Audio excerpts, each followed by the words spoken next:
Think sourdough is complicated? Let me show you the no knead, no fuss way for you to make your first loaf with just 4 ingredients. I personally like to start with water. So the measurement that you need to know is 700 grams of water. I'm going to add 100 grams of fresh, bubbly, active sourdough starter. So I'm going to add 20 grams of salt. And next I'm going to be adding 1,000 grams of flour. This can be bread flour, it can be all-purpose flour.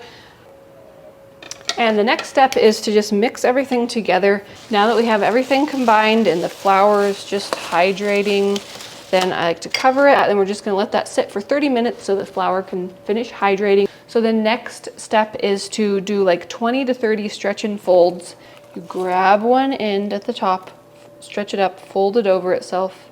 I like to kind of tuck it down and then rotate the bowl just a quarter of a turn and then grab the top from this new end. So this is very loose. It can fit into the most chaotic, busy family life or whatever else you have going on.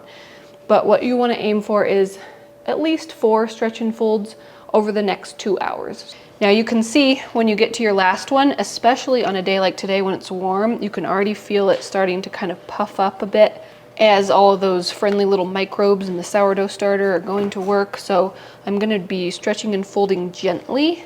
And now we're going to start the bulk ferment where it sits on the counter and ferments. So it is evening now. Let's come check on our bread dough here. Okay, this is looking really nice.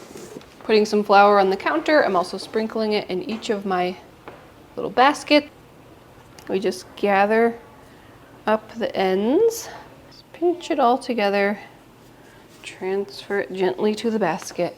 And then these are ready to go into the refrigerator for a longer, cold rise. All right, it is the next day and I'm ready to go ahead and pull one out and bake this morning.